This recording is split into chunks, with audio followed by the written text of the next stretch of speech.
No ar, Faixa Livre, rádio jornalismo de verdade, a informação de primeira qualidade, a interpretação e os comentários das notícias, entrevistas, o contraditório.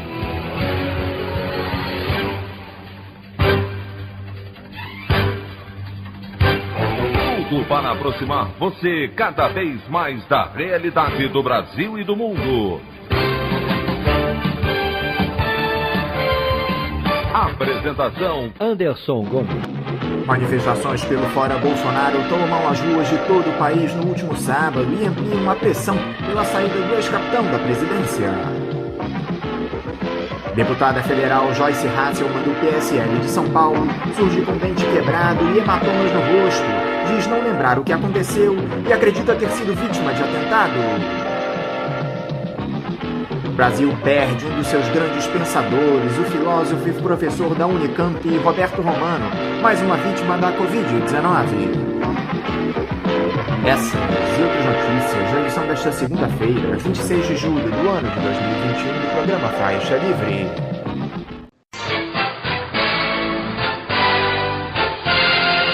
Comentário de Anderson Gomes.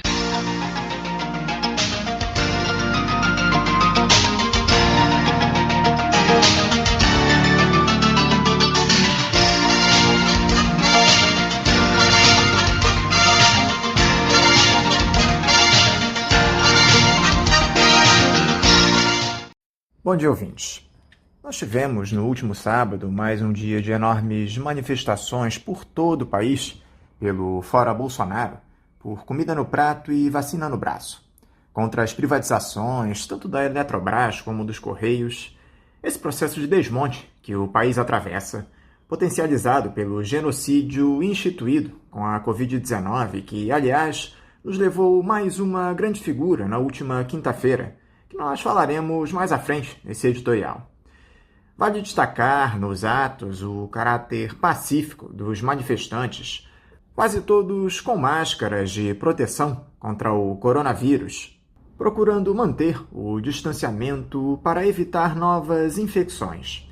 Foi mais um exemplo de civilidade e compromisso com o nosso país que essas milhares de pessoas que estiveram na luta pelo impeachment do presidente Jair Bolsonaro deram.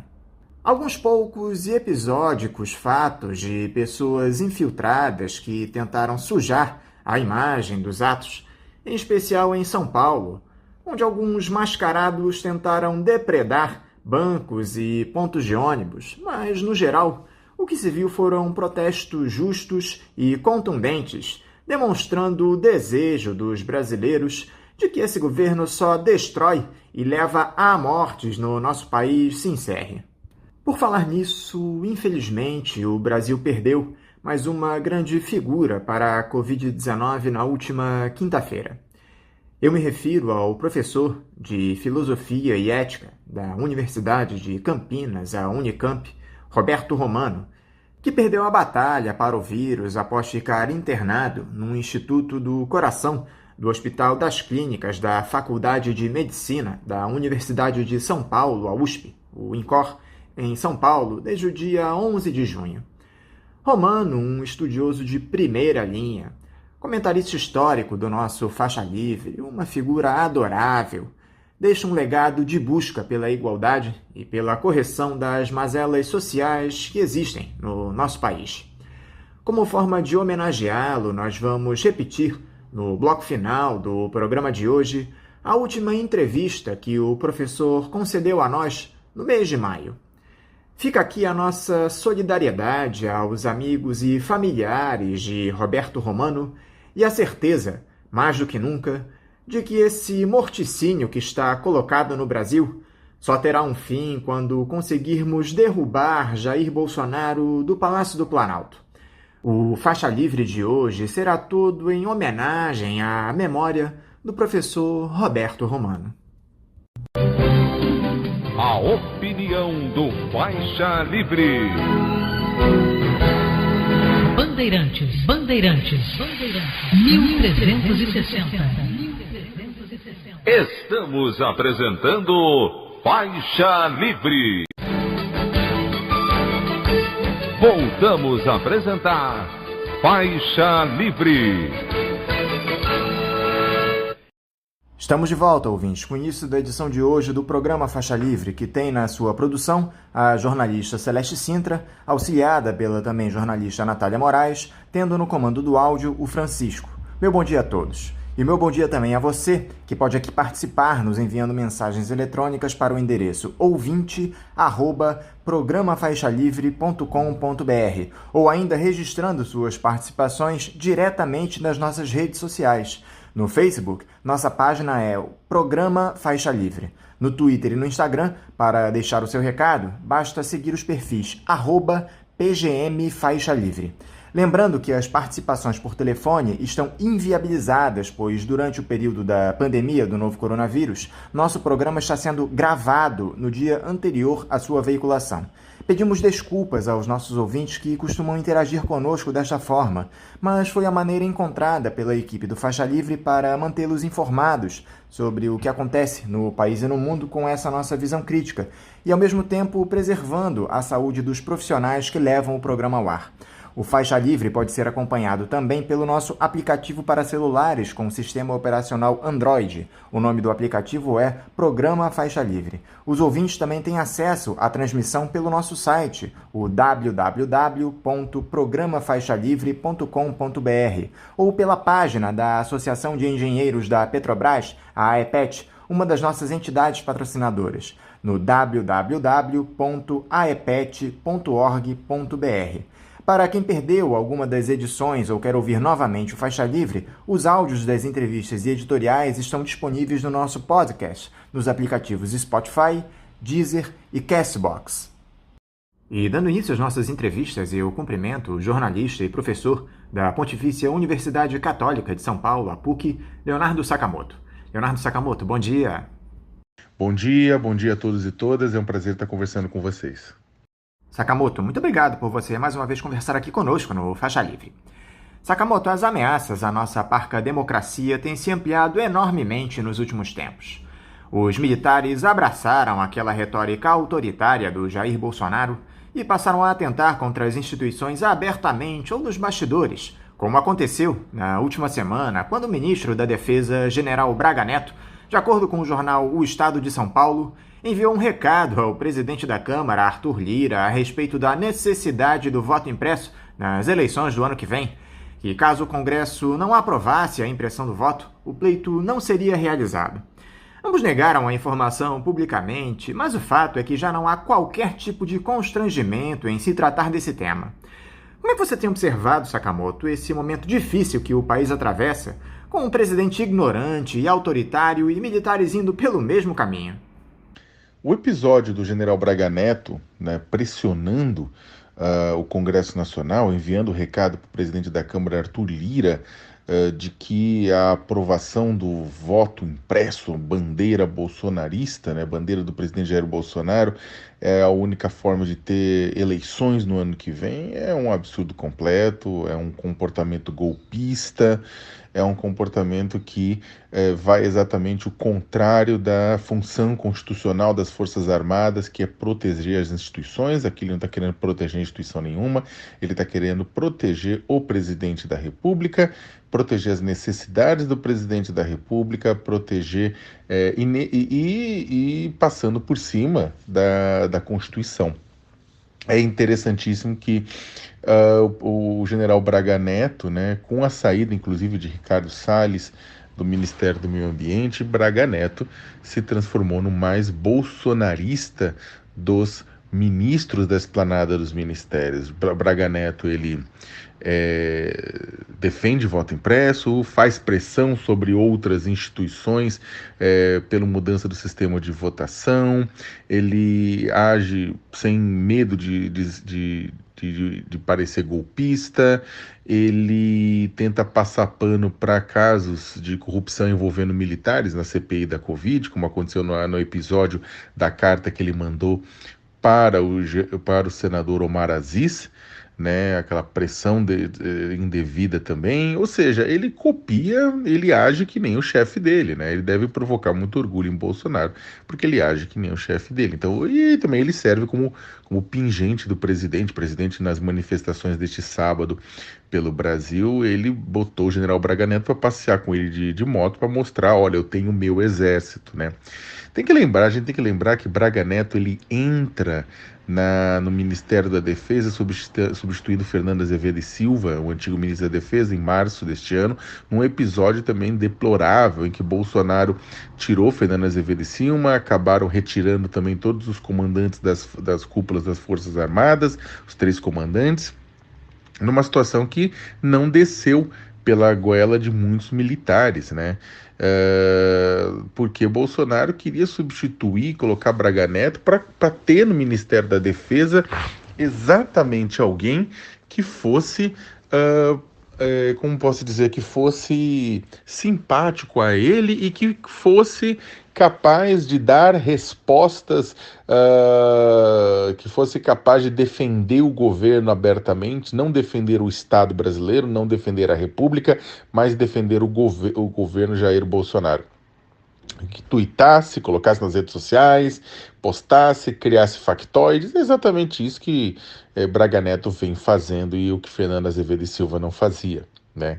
Então Bolsonaro colocou uma pessoa da sua confiança, sua inteira confiança para fazer isso. Não significa, contudo, que todas as Forças Armadas tenham este mesmo comportamento do presidente Jair Bolsonaro. Não é assim, né? Não dá para você dizer isso, dá para você dizer, claro, que tem um alinhamento entre os praças, entre sargentos, soldados, cabos, subtenentes, né? Tem esse alinhamento, né,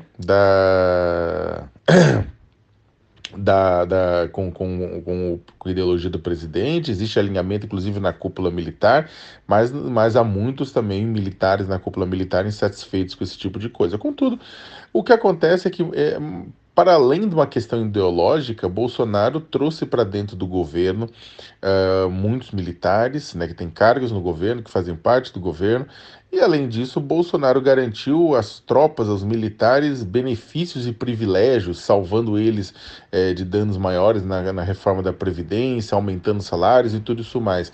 Então, mais do que uma questão puramente ideológica, existe uma questão de proteção, né, desses militares, né, para com Bolsonaro. Então, por Bolsonaro. Então, é uma questão complicada, né? Para além da questão ideológica, tem uma questão de cooptação, de sequestro institucional, que Bolsonaro foi muito competente em realizar e que agora gera seus frutos. Você observa as nossas instituições em condições de defender a democracia, mesmo com todas essas ameaças, Sakamoto? O Supremo e o Congresso têm sustentado aquele discurso de que não se intimidam e que a defesa do Estado Democrático de Direito é um preceito básico da nossa Constituição. Só que eu te confesso que fico muito temeroso com tudo que está colocado. Dá para confiar em eleições livres no ano que vem, com o vencedor nas urnas tomando posse em janeiro de 2023? Se Bolsonaro pudesse, no primeiro dia do seu mandato, ele já operaria um golpe de Estado no sentido de se perpetuar no poder e de se perpetuar sua família no poder. Isso aí é colocado, né? Existe um componente revolucionário no sentido negativo do bolsonarismo, né? De atropelar instituições, tudo isso mais. Contudo, Bolsonaro não tem essa força, Bolsonaro não tem não tem não tinha as condições, né, materiais, estruturais, ideológicas para garantir isso. O que ele fez desde que tomou posse foi tentar erodir as instituições de monitoramento e controle do país. Ele tentou sequestrar, ele tentou enfraquecer, ele tentou pelo menos garantir que setores dessas instituições pudessem ser dobrados para as suas necessidades e as necessidades de sua família. E aí a gente tem instituições como o COAF, a Receita Federal, a Polícia Federal, a Procuradoria-Geral da República. Vamos lembrar que ele não escolheu entre os candidatos da lista tríplice, mas escolheu o procurador Augusto Aras, né?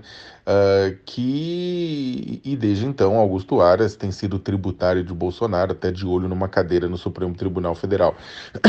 Mas o que acontece é que Jair tem erodido essas instituições, e isso sem contar outras instituições da República, como ICMBio, o INCRA, IBAMA, entre outras, que eles vão tentando, ele vai tentando erodir, ele vai tentando sequestrar, ele vai tentando garantir que essas instituições não lhe comprometam, não realizem suas ações, não o investiguem, não o punam, não o denunciem. Então ele tem atuado sim para o enfraquecimento das instituições. As instituições que ele não pode sequestrar, que não estão na aba do Poder Executivo, ou que ele não pode fazer acordos, ele acaba por batendo, né, e até que a situação, a relação com ele mude. Vamos lembrar que o Congresso Nacional e o Supremo Tribunal Federal, em março do ano passado, o presidente estava na porta do quartel-general do Exército falando para uma manifestação golpista que pedia AI-5, que pedia que pedia fechamento do Congresso e do Supremo Tribunal Federal. O presidente estava falando na porta do quartel-general do Congresso, discursando para esse pessoal golpista. O Congresso acabou inclusive por conta da situação precária, situação frágil de Bolsonaro, de baixa popularidade, de sabotagem no combate à Covid, de denúncias de corrupção, né, tudo isso mais. Bolsonaro acabou fechando com o Congresso Nacional, com o Centrão, acabou fechando um acordo de leasing, de aluguel, em que ele garantia cargos, garantia emendas, garantia apoio para aprovação de leis e apoio para aprovação de medidas infralegais, portarias e outras coisas que interessassem aos membros do Centrão. Em troca, tinha apoio para barrar o pedido de impeachment e para um certo nível de governabilidade. Ou seja, não é que ele comprou o Centrão, como o Centrão ninguém compra, ele alugou o serviço do Centrão. E o Supremo Tribunal Federal, que ele não conseguiu nenhum desses intentos, ele vem batendo. Percebam que ele é a instituição que ele mais caceta, é a instituição que ele mais bate. Perguntando sobre a questão, isso vai gerar um golpe? Ele pode até conversar, acho que mais para frente, mas isso pode gerar um golpe na eleição no ano que vem? Ele vem prometendo isso. Ele vem prometendo que haverá um golpe, que ele pode dar um golpe. Essa história do voto impresso, de botar uma impressão de voto na urna, porque o voto é fraudado, que o voto é inseguro, é mentira. Ele está fazendo isso simplesmente para gerar o caos, porque uma vez aprovado o voto impresso, ele pode ter uma série de manobras para dizer que o voto é inseguro, que o voto eletrônico não corresponde ao impresso. Ele quer isso para causar o caos, ele quer isso para deslegitimar a eleição, até porque nós temos nesse momento, é claro, mais de um ano da eleição, as coisas podem mudar radicalmente, mas neste momento a gente tem Luiz Inácio Lula da Silva em primeiro lugar, longe de Bolsonaro, e o Bolsonaro é extremamente fragilizado. Então ele quer uma justificativa para questionar a eleição do ano que vem, ele quer uma justificativa para incitar o caos, ele quer uma justificativa para fazer com que as pessoas, com que os seguidores dele vão às ruas, da mesma forma que os seguidores de Donald Trump foram às ruas em janeiro deste ano, invadiram o Congresso, houve mortes e tudo isso mais. Então, ele quer a mesma coisa, ele quer o tumulto para poder também se perpetuar no poder, garantir a sua permanência. Hoje há espaço para isso? Olha, por conta o Congresso Nacional, e o Supremo Tribunal Federal, por mais que o Congresso tenha esse estabelecimento do acordo de leasing, de aluguel de serviços com o Centrão, o próprio Arthur Lira, presidente da Câmara, deixou claro que, olha, ele vai com ele até a eleição, mas ele não vai embarcar em nenhuma atitude golpista.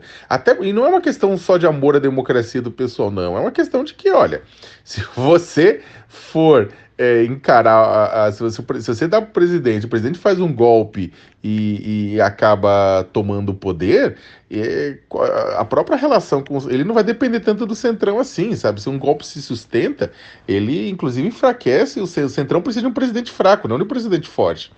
Então, ao Centrão não interessa um presidente golpista, interessa um presidente fraco, né, que possa ser a sua galinha dos ovos de ouro.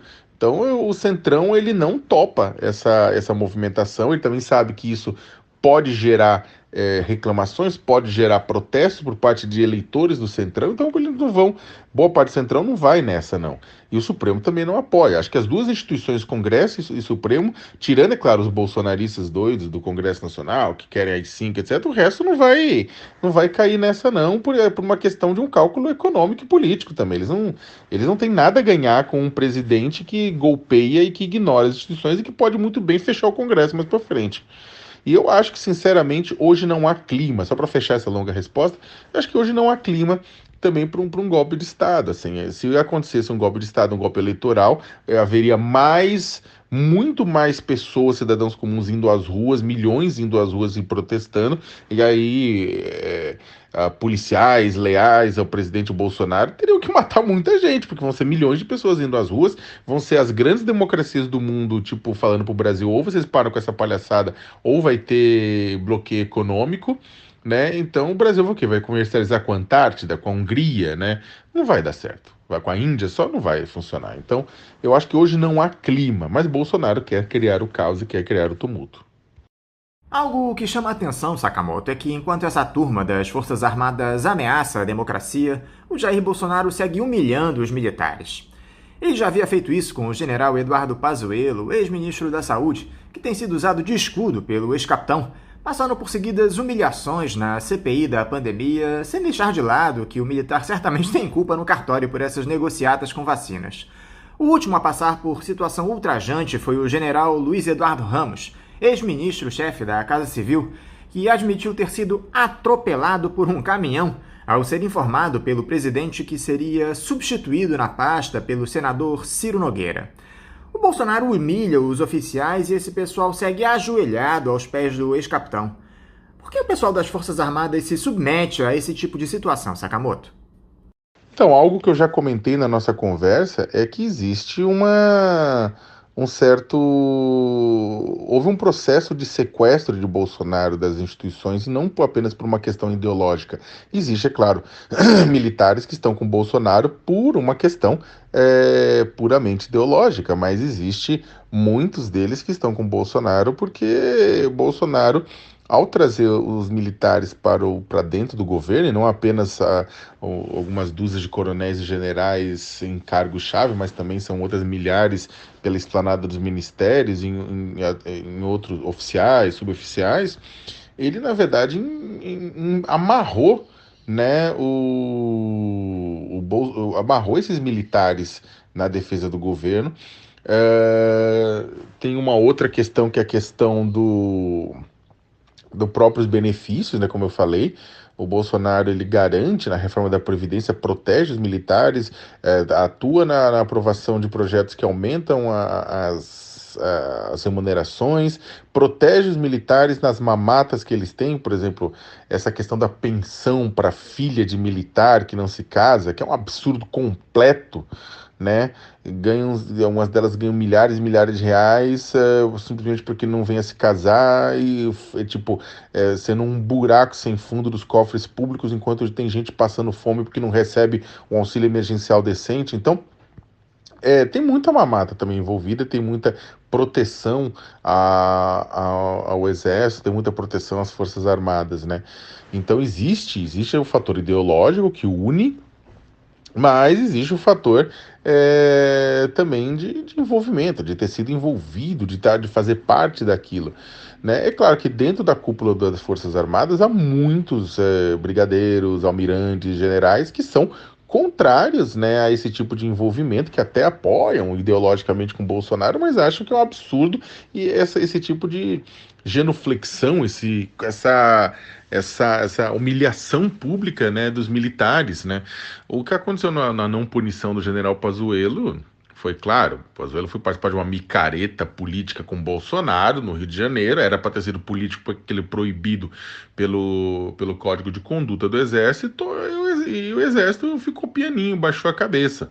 Agora, fica humilhante, porque aí o Exército vem aquelas justificativas, não, porque o comandante do Exército fez isso, porque senão Bolsonaro, se ele punisse, Bolsonaro ia reverter a punição, e aí ele teria que pedir demissão, e aí Bolsonaro colocaria alguém ainda mais apoiador dele. Desculpa, mas é uma coisa bizarra, porque o comandante do Exército abaixa a cabeça para Bolsonaro sobre a justificativa de que, se não fizesse isso, Bolsonaro colocaria alguém que abaixaria a cabeça, mas ele já está abaixando a cabeça. Então, é inacreditável, né? Os militares entraram no enrosco ao abraçarem o governo Bolsonaro, e agora também fica complicado, porque se sai, não só essa questão dos benefícios, a questão dos pós-sai, mas também existe toda uma um apoio por parte da base das Forças Armadas que continua, que está com o Bolsonaro, e também a cúpula também tem que se equilibrar em cima disso. Então, para também para não desagradar a base, ao mesmo tempo manejar isso é complicado, né? Ainda mais é complicado quando as Forças Armadas falam que nem tigrão com o Senado Federal, com a Câmara dos Deputados, pressionando contra a CPI, que no caso da cartinha contra o Omar Aziz, pressionando pela aprovação do voto impresso, como foi no caso do Arthur Lira, mas funciona como tchutchuca diante do presidente da República, né? É claro que isso gera humilhação, mas eles se encalacraram por tudo que a gente falou aqui. É difícil agora eles simplesmente saírem, mas espero que eles saiam disso e não embarquem em nenhuma doideira que depois eles vão passar anos e anos tendo que se justificar novamente para a história, né? O Jair Bolsonaro tem usado do mesmo artifício, claro que em uma escala maior dos seus antecessores nesse presidencialismo de coalizão. Tanto Lula como a Dilma Rousseff e o Michel Temer se apoiaram no Centrão para conseguirem aprovar suas pautas. A Dilma, muito menos, evidentemente, não por acaso ela sofreu o impeachment, mas essa prática é costumeira no nosso país. A grande questão, Sakamoto, é que o Bolsonaro se apresentou como opositor a tudo isso que está aí. Seria o cara da antipolítica, do combate à corrupção. E o que nós estamos vendo é que ele, além de seguir a mesma toada, ainda ampliou as benesses e muito provavelmente os esquemas. Bem, Bolsonaro, apesar do discurso, Bolsonaro nunca foi a pessoa da antipolítica. Ele abraçou esse discurso, aproveitando-se de forma oportunista, né? Porque havia um desejo da sociedade por renovação, por uma busca de alguém fora da política tradicional, e ele surfou nesse discurso, né? Ele era do Centrão, ele fazia parte do Centrão, não era um dos expoentes do Centrão, porque ele nunca foi relevante no Congresso Nacional, ele era só um cara que fazia bullying, que xingava e que reclamava e que defendia a ditadura, mas aí ele larga o Centrão, né? E ele vai tentar vender essa imagem de paladino do antissistema, exatamente para surfar no momento político pós-junho de 2013, quando houve uma insatisfação muito grande com a política da jeito que era feita da forma tradicional. A questão é que, como a gente bem sabe, Bolsonaro, ele foi o político das rachadinhas, né? Bolsonaro é o político que, durante a sua gestão, como no seu gabinete, né, como deputado federal, a imprensa está mostrando agora, uma reportagem do UOL super profunda da Juliana Dalpiva, mostrou como o presidente gerenciava ele mesmo, né, o desvio de recursos, de salários pagos a servidores de seu gabinete, né, como eles embolsavam isso. E isso também está claro. O próprio Flávio Bolsonaro, o senador Flávio Bolsonaro, quantas denúncias também ocorreram sobre ele, né, a respeito disso, quando ele estava na Alesp. Então,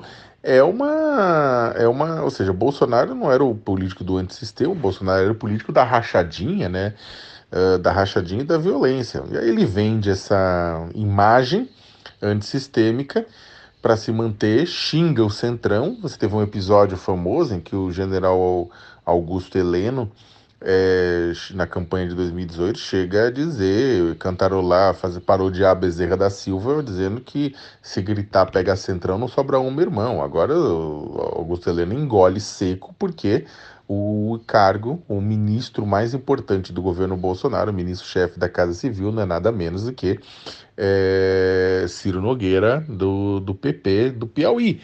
O próprio Ciro Nogueira, inclusive, que antes das eleições, né, na preparação para as eleições de 2018, tinha chamado o Bolsonaro de fascista e preconceituoso. Então, a pergunta é que está todo mundo correto. Realmente, o Centrão é fisiológico e realmente o Bolsonaro é fascista e preconceituoso. Então, o que mudou? O que mudou é que o Bolsonaro, como a gente comentou, está fragilizado. O Bolsonaro precisa de apoio por parte do Centrão, precisa de apoio no Congresso para não ser cassado. O Centrão se tornou o fiel da balança para impedir a cassação de Jair Bolsonaro, para impedir o impeachment de Jair Bolsonaro, e é claro que aí o Bolsonaro, em troca, vai tendo que oferecer os anéis para não perder os dedos, né? A questão é que é ridículo, porque ele que falava mal do Centrão, agora falou, não, nunca falei mal do Centrão, eu sou do Centrão. O que ele, que uma frase que ele disse agora no dia 22, eu sou do Centrão, né? O que não deixa de ser mentira, porque agora realmente o Centrão tem um presidente. O Centrão, em outros governos, o Centrão, ele era sócio dos presidentes, em governos do PSDB, em governos do PT, em governos do MDB, ele era sócio do presidente. Agora, nós temos não um Centrão que é sócio do presidente, mas nós temos um Centrão que possui um presidente, que o presidente ele serve às suas necessidades. O detalhe, Sakamoto, é que em nenhum outro governo o Centrão teve tanto espaço como nessa gestão Bolsonaro. Você acha que corremos o risco de o baixo clero estabelecer o patamar atual de ocupação de cargos no Executivo como o piso para as próximas gestões e, em caso de perda de poder, chantagearem o presidente da República da ocasião com a possibilidade da perda do mandato ou, no mínimo, de apoio político? Aí depende da relação que o cada presidente estabelecer com o Congresso, né? Você tem presidentes com bastante popularidade, eles têm como, na verdade, puxar isso, puxa a popularidade, puxa a população para defender o seu mandato, né? O apoio popular, os altos níveis de aprovação fazem com que o Congresso se alinhe ao presidente, né? Agora, presidentes com baixo índice de aprovação vão sofrer e vão depender. Dilma Rousseff não é que o Centrão do nada tirou ela, né, e quis arrancar ela de lá. O Centrão viu e teve uma oportunidade, uma vez que a popularidade da presidente Dilma, por uma série de razões, tinha caído, né? Estava baixa, muito baixa. Então é claro que aí o Centrão se aproveita disso. Ela poderia ter fechado um acordo que nem o Bolsonaro fechou, ela preferiu que não, e aí ela foi caçada, né? E o Bolsonaro não, o Bolsonaro aprendeu com a história e caiu no colo do Centrão. E se tornou mascote do Centrão, né? Agora, isso pode ser reverberado por próximos governos? Depende, se o novo governo tiver poder, se tiver apoio, depende de como sair das urnas. Ajudaria também o Brasil a reduzir, né? A gente tem uma cláusula de barreira que vai reduzir o número de partidos políticos, mas isso acontece de forma muito lenta. A gente precisava reduzir o número de partidos. É ridículo que o Brasil tenha mais de 2 dezenas de partidos representados no Congresso Nacional, sendo que não temos esse mesmo número de correntes ideológicas relevantes que justificassem isso. Então, o Brasil pode ter a quantidade de partidos que quiser, mas com representação, com viabilidade de representação no Congresso, isso não faz sentido, isso só abre possibilidade para mais negociação, né, de cunho fisiológico, ao invés de técnico político. E claro também que a gente precisa evoluir a própria questão do voto, né? Eu não sou irresponsável nem elitista no sentido de falar que o povo vota certo, vota errado, porque isso não tem a ver com classe social. Rico, pobre, distribuem votos muitas vezes de formas semelhantes. A questão é outra, a questão é que a população, pensando em Congresso Nacional, ela tem que votar em assembleias, em câmaras, a gente tem que avançar na conscientização do voto. As pessoas têm que saber em quem estão votando, em quem as pessoas estão votando, sabe, acompanhar a vida do seu congressista no parlamento, nos parlamentos, para evitar que eles usem o seu mandato para proveito próprio e depois entreguem algumas migalhas de asfaltamento, ou uma escolinha aqui, uma escolinha ali, para que umas cestas básicas e a população eleja eles de volta, né? A gente precisa, na verdade, ver, por exemplo, congressistas que fazem tomar lá da cá, congressistas que defendem a ditadura, congressistas que defendem, que relativizam a defesa da vida humana, da dignidade, né? Eles precisam, na verdade, serem contestados pela população, não serem reeleitos, né? E aí também tem um trabalho muito grande da sociedade civil para isso. Nesse embate entre o Centrão e os militares que se estabeleceu, Sakamoto, quem deve levar vantagem, na sua opinião? A gente precisa lembrar que o Centrão é feito de profissionais da política, profissionais do diálogo, profissionais de acordos, profissionais maracutaias, né, de profissionais da linguagem, da palavra e da articulação. E os militares não necessariamente. Não precisa dizer, não é que quem vai levar vantagem, o Centrão já está levando vantagem. Né? Vamos lembrar que o Centrão desalojou, como você mesmo colocou, desalojou Luiz Eduardo Ramos da Casa Civil, amigo do presidente, general, colocou ele na Secretaria de Governo, forçando inclusive uma grande reforma ministerial com a recriação do Ministério do Trabalho e a entrada do Onyx Lorenzoni. Braga Neto, que já tinha ocupado a Casa Civil, fica observando agora à distância, do Ministério da Defesa, à distância o Ciro Nogueira assumiu a Casa Civil, que na prática é a função de primeiro-ministro do governo, o que também libera a Flávia Arruda, que estava como secretária de governo, né, mas estava sem poder agir muito por conta da própria ação do Luiz Eduardo Ramos, né? Ela agora vai poder também se mexer mais. Então, você abre espaço dentro da Casa Civil, entrega a gestão da lojinha para o Centrão. E aí, até quando, né? Enquanto o Centrão estiver na gestão da lojinha, vai ser muito difícil Jair Bolsonaro sofrer impeachment, a menos que aconteça uma coisa muito bizarra. O Centrão também não é suicida e o Centrão abandona ele. Agora, o mais provável é que vai caminhar nessa erosão, né, na erosão da imagem do presidente, né, até pelo menos o final do ano, o ano que vem, bem, a gente tem que ver como é que vai ser, porque há um crescimento da economia que não está se traduzindo necessariamente na geração de empregos. Então esse é um dos grandes buracos do governo. Tem que gerar emprego. Se o governo consegue traduzir isso em geração de emprego, se esses 14,8 milhões de desempregados começam a reduzir de tamanho, isso vai melhorar a popularidade de Jair.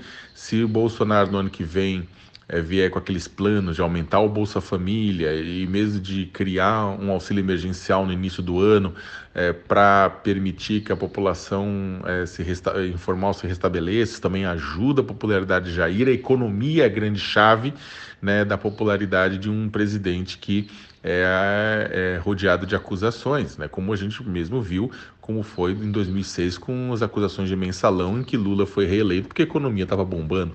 A economia não vai bombar, a economia, digamos, para os trabalhadores, mas se tiver uma recuperação no ano que vem, essa popularidade pode subir, né? Agora, o Centrão, ele quer que isso aconteça. O Centrão, o PP, essa parte, quer a reeleição, uma parte significativa que é a reeleição do presidente da República, mas sabe que com as políticas financistas de Paulo Guedes, né, isso não vai acontecer. Então, ele quer assumir a Casa Civil e quer desalojar também outras áreas, outros ministros, outras áreas do governo Bolsonaro, porque ele quer controle sobre também processos de produção, quer controle sobre políticas que podem ajudar a reeleger o presidente Jair Bolsonaro. Então, estão avançando, querem a pasta de planejamento, querem que seja desmembrado do Ministério da Economia, querem outras pastas, porque eles querem, eles falam assim, com isso que Bolsonaro não vai ser reeleito. Eles querem aplicar medidas, né, que são populistas ou que são que o Guedes ou que os militares não aplicariam, mas eles querem aplicar. Então tá essa disputa. É uma disputa de poder, mas também é uma disputa para garantir a sobrevivência da galinha dos ovos de ouro, garantir que o presidente continue lá vivo para fornecer as necessidades desse grupo político, né? Eu acho que os militares, inclusive os militares levaram uma solapada, neste caso específico do Senado, do Congresso Nacional, do Arthur Lira, do recado do Braga Neto, do voto impresso. Aquilo também foi tudo montado, né? A divulgação daquilo, né?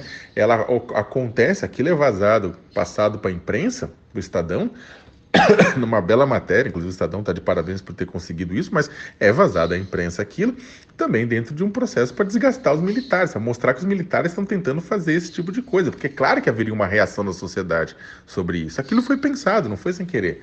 E o Centrão fez aquilo de forma pensada para enfraquecer os militares e conseguiram.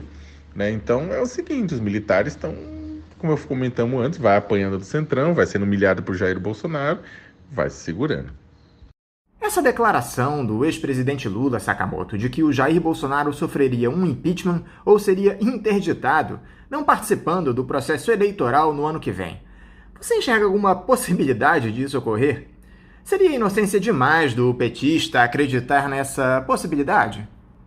Hoje, com os elementos que a gente tem em mãos, é difícil imaginar que o presidente Jair Bolsonaro sofra impeachment ou seja impedido. Seja porque ele tem o apoio do Centrão no Congresso Nacional, seja porque ele tem na Procuradoria-Geral da República o nome de Augusto Aras, que tem sido um aliado, tem sido um escudeiro para o presidente. E Augusto Aras, vamos lembrar, o Procurador-Geral da República é o responsável por denunciar o presidente da República por crimes cometidos durante a presidência, crimes comuns, né? Crimes de responsabilidade. Ele pode denunciar ao Supremo Tribunal Federal, né? Para que o Supremo depois encaminhe para o Congresso se a denúncia pode ser aberta ou não, né? Se o processo, a ação pode ser aberta ou não. Ou seja, Augusto Aras e Arthur Lira são pessoas que podem decidir o destino do presidente e não há nenhuma intenção dos dois, né? Seja por interesses pessoais ou dos grupos que representam, de, neste momento, enfraquecer ou possibilitar a cassação do presidente da República, né? Como eu falei, pode acontecer alguma situação nova que leve a população a ir às ruas em massa, e se as ruas forem coalhadas de gente em massa, aí nós teremos uma mudança no cenário. Depende da rua. A rua não vai? Sim, se a rua levar tanta gente quanto levou contra a Dilma, isso muda de figura, mas eu não acho que isso vai acontecer agora. Seja porque estamos numa pandemia e muita gente está com medo de sair de casa, seja porque a gente está numa situação em que as pessoas, tem muita gente também cansada, né, de todo esse caldo político do Brasil. A gente que lida com política dia a dia, claro que a gente se cansa, mas segue o barco. Agora tem muita gente que está cansada, inclusive, de ouvir essas histórias, né? Porque ano após ano, a mesma dificuldade e o mesmo sofrimento. Tem muita gente também que o brasileiro médio está dedicado a sobreviver, né? Está preocupado com a sua própria sobrevivência, né? Então, é muito difícil imaginar que eles, neste momento, vai ter uma saída em massa, mas teve agora, no dia 24, uma manifestação mais eminentemente à esquerda, no dia 12 de setembro vai ter uma manifestação mais eminentemente à direita, e isso vai, é claro, mantendo o suador em Bolsonaro, o que não significa, contudo, que isso vá se traduzir no impeachment. Eu acho que o ex-presidente Lula, é claro, faz uma declaração que é uma declaração política, uma declaração, inclusive, de cunho eleitoral. Ele é pré-candidato do PT à presidência da República. Ele vai pressionar em cima de Bolsonaro para tentar também manter a fragilidade de Bolsonaro. Da mesma forma que o ex-governador Ciro Gomes, ele também fez declarações semelhantes, dizendo que o presidente da República não terminaria o seu mandato, até porque ele também tem interesse, ele quer ser o candidato que vá ao segundo turno com o Luiz Inácio Lula da Silva no ano que vem. Então, mas tudo por enquanto está no campo digamos, da declaração política e política eleitoral, sabe? Sem nenhuma fundamentação na realidade que isso vai acontecer. E qual é a sua avaliação, Sakamoto, para esses atos que tivemos no último sábado, mais um pelo Fora Bolsonaro, que tomaram conta das ruas de todo o país e levaram milhares de brasileiros a protestarem contra essa gestão genocida e entreguista? Como é que você tem percebido a força dessas manifestações? As manifestações de rua são um elemento principal, né, de pressão que pode levar a um processo contra Jair Bolsonaro andar. Contudo, é claro que as manifestações ainda estão, por mais que sejam numerosas, por mais que sejam fortes, por mais que sejam representativas da insatisfação contra o presidente da República, elas ainda estão em número insuficiente para levar, como eu comentei há pouco, levar ao Congresso Nacional a abandonar Jair Bolsonaro, o Centrão abandonar Jair Bolsonaro. A gente está no meio de uma pandemia, então muita gente, como eu comentei, tem medo de sair na rua. Estamos no meio das férias escolares agora em julho, então muitos jovens que engrossam de forma firme as manifestações, eles não estão mobilizados como antes, né? Mas a gente teve manifestações em mais cidades nesse sábado, em número de cidades do Brasil exterior, mas em locais onde elas normalmente agrupam muita gente, como São Paulo e Rio, elas foram um pouco menores, apesar de ainda assim representativas. Agora, tem que ver, à medida que a vacinação avança, se essa vacinação ela vai dar esse avanço da vacinação também vai significar um avanço no número de pessoas que participam das manifestações, ou elas vão perder força.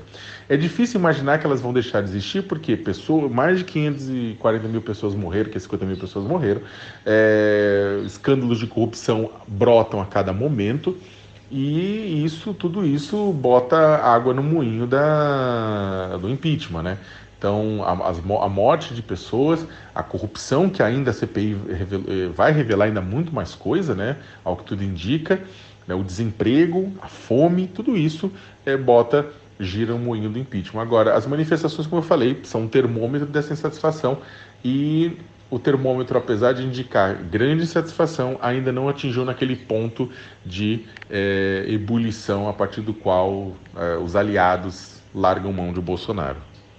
Eu quero encerrar, Sakamoto, com esse caso que me parece ser de extrema gravidade, que é a Polícia Federal bloquear o acesso público a documentos do seu sistema eletrônico, como ofícios, portarias, promoções, remoções, compras ou licitações, até a abertura de inquérito e peças de investigação. A PF disse que, abre aspas, não se trata de imposição de caráter sigiloso ou reservado aos documentos, mas apenas de restrição de documentos preparatórios até a devida publicação ou decisão final, quando passam a ser tratados de acordo com sua classificação legal, públicos, sigilosos ou reservados, fecha aspas. O que eles tanto querem esconder da sociedade civil, Sakamoto? A decisão da Polícia Federal de restringir o acesso a documentos é gravíssima, da mesma forma que é grave uma série de outras decisões que vêm sendo tomadas pelo governo Bolsonaro também para limitar o acesso a informações públicas de interesse público em seu governo. A transparência ela é fundamental para qualquer governo poder ser fiscalizado e ser monitorado pelos seus cidadãos. E aí a gente tem aquilo que eu comentei no começo da nossa conversa, que o bolsonarismo, um dos objetivos, lembra que eu falei? Um dos objetivos do bolsonarismo é exatamente atacar instituições de monitoramento, controle e fiscalização. Quando eu falo de instituições, não são apenas instituições físicas, a polícia, o COAF, tudo, mas também leis, regras, normas que possibilitem a fiscalização, né? Um dos maiores inimigos do governo Jair Bolsonaro se chama Lei de Acesso à Informação, a lei que permite que qualquer cidadão tenha acesso. E aí a gente tem visto, em questão de exploração do trabalho, em questão de exploração ambiental, a transparência ser reduzida, o que na verdade interessaria a aliados ou ao próprio governo Bolsonaro. Isso, na verdade, não é aleatório, isso, na verdade, não é simplesmente um elemento que está mostrando que o governo está virando mais autoritário, porque isso é inevitável, ele já é, né? Indubitavelmente ele já é, mas isso é uma amostra de que exatamente o governo Bolsonaro ataca essas instituições, ataca o direito à transparência para poder realizar a sua revolução particular. Leonardo Sakamoto, mais uma vez eu te agradeço por você conversar aqui conosco no Faixa Livre. Eu quero te desejar uma ótima semana de trabalho e deixar aqui meu forte abraço. Bom dia a todos e todas, obrigado, foi um prazer conversar com vocês e também deixo uma excelente semana de trabalho a todo mundo e cuidem da saúde, né? Ainda falta bastante tempo para a gente poder voltar à normalidade. Cuidem de vocês e das pessoas à sua volta. Um abraço. Conversamos aqui com o jornalista e professor da Pontifícia Universidade Católica de São Paulo, a PUC, Leonardo Sakamoto. Vamos agora ao nosso primeiro intervalo. Voltaremos já já. Voltamos a apresentar Faixa Livre. Já voltamos, ouvintes, e agora eu converso com o advogado da Articulação dos Povos Indígenas do Brasil, a APIB, doutor em Antropologia Social com pós-doutorado na Escola de Estudos Avançados em Ciências Sociais na França, Luiz Eloy Terena. Luiz Eloy, bom dia. Olá a todos os ouvintes, aqui quem fala é Luiz Eloy Terena. Eu gostaria de, em nome da Articulação dos Povos Indígenas do Brasil, agradecer este espaço, onde mais uma vez eu posso estar contribuindo e falando da realidade da situação dos povos indígenas do Brasil. Luiz Eloy, muito obrigado por você mais uma vez estar conosco aqui no Faixa Livre. Luiz Eloy, a situação para os povos indígenas na gestão do senhor Jair Bolsonaro não anda nada fácil. E nesse segundo semestre, alguns temas importantes serão debatidos no Congresso e afetam diretamente a vida de vocês.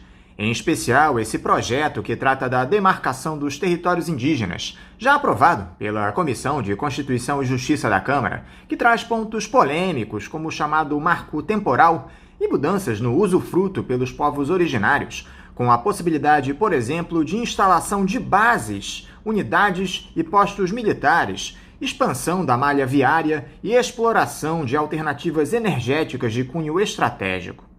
Primeiro eu quero saber, Luiz Eloy, como andam os preparativos de vocês que defendem o direito à terra dos indígenas a respeito dessa votação fundamental no Congresso. Qual é a expectativa de vocês? Então, nós temos acompanhado com bastante preocupação a execução da atual política indigenista no contexto do governo Bolsonaro. Desde o início de sua gestão, vários foram os expedientes normativos baixados que ferem diretamente o direito dos povos indígenas, alguns deles questionados na justiça, inclusive já suspensos por força de decisão do próprio Supremo Tribunal Federal, porque reconheceu uma violação ao direito dos povos indígenas que está constitucionalmente protegido. Agora, no segundo semestre, com o retorno dos trabalhos no Congresso Nacional, nós já estamos aguardando, porque está na pauta, a apreciação do projeto de lei 490. Esse projeto de lei, que é, na verdade, uma iniciativa da bancada ruralista para restringir o direito dos povos indígenas, como você mesmo disse. A PIB tem organizado, já desde o mês de junho, uma incidência constante em Brasília, junto ao Parlamento Brasileiro, mas junto também ao próprio Supremo Tribunal Federal. E a nossa expectativa é que em agosto também haja uma grande mobilização. A própria Articulação dos Povos Indígenas do Brasil já convocou o acampamento Terra Livre para acontecer na semana do dia 25 de agosto, em Brasília. E é esperado também para esta mesma data, no dia 25 de agosto, um julgamento importante no Supremo Tribunal Federal, que é a análise do recurso extraordinário que está com repercussão geral reconhecida 10.17.365, que trata da terra indígena Xoclém, de Santa Catarina, mas como ela teve repercussão geral reconhecida, esse julgamento servirá de diretriz para todas as terras indígenas do Brasil. E ali o que está posto justamente é isso. De um lado, o direito originário dos povos indígenas e, de outro lado, essa tese jurídica do marco temporal, que é uma interpretação mais restritiva aos direitos dos povos indígenas. Então, o segundo semestre será um semestre de bastante movimentação, tanto no Congresso Nacional, que está pautando este tema, quanto também no Supremo Tribunal Federal. Os povos indígenas estão confiantes que o Supremo irá, seguindo a sua tradição doutrinária e jurisprudencial, garantir o direito da minoria étnica no Brasil e reafirmar o direito originário dos povos indígenas, que é isso que está posto na Constituição Federal e é tradição de todas as outras constituições também, manter essa vanguarda em relação à posse e usufruto exclusivo dos povos indígenas. Agora, como é que anda a articulação junto aos parlamentares, Luiz Eloy? Há um entendimento majoritário de que esse projeto é extremamente prejudicial aos povos originários? Bom, esse projeto de lei 490, ele é flagrantemente inconstitucional. Tanto é que nos debates que se seguiram na CCJ, não foi possível aprofundar a análise constitucional, o que para nós é uma perda muito significativa, né? Analisando ali a manifestação dos deputados que se colocaram favorável a este PL, muitos se apegaram a argumentos políticos de cunho até mesmo ideológico, né? Poucos foram os deputados que trouxeram à baila os argumentos técnicos jurídicos. Então, nós entendemos que esse PL, ele é, de fato, um compromisso da bancada ruralista com o seu eleitorado e com o governo para aprová-lo ainda este ano. Por outro lado, nós temos feito muita incidência por meio da própria deputada federal Joênia Wapichana, que é a primeira deputada federal mulher indígena e que coordena a Frente Parlamentar Mista de Defesa dos Direitos dos Povos Indígenas no Congresso Nacional, e ela não tem medido esforços no sentido de levar aos outros parlamentares a necessidade de um debate mais junto aos povos indígenas. Além dos argumentos técnicos, jurídicos, que demonstram de forma flagrantemente que esse PL é inconstitucional, nós temos um próprio vício de formalidade, que é a ausência de consulta prévia, livre e informada dos povos indígenas. O Brasil é signatário da Convenção 69 e o artigo 6º desta convenção, ela diz expressamente que todas as vezes que medidas administrativas e legislativas forem afetar os povos indígenas, estas devem ser precedidas, de consulta com esses povos. Como se diz, esse PL sequer proporcionou a oitiva dos povos indígenas. Não teve audiência pública, mesmo durante a votação, com a massiva presença dos povos indígenas que foram impedidos de entrar na Câmara dos Deputados, estes também não puderam ser ouvidos. Então, é preciso que o Congresso Nacional respeite essas premissas que estão postas e respeite o princípio da autodeterminação dos povos originários do Estado brasileiro. Já há algum tipo de ação tramitando no Judiciário, Luiz Eloy, mais precisamente no Supremo Tribunal Federal, contra esse projeto que ataca diretamente o direito de vocês ao território estabelecido em Constituição? Há previsão de votação desses processos?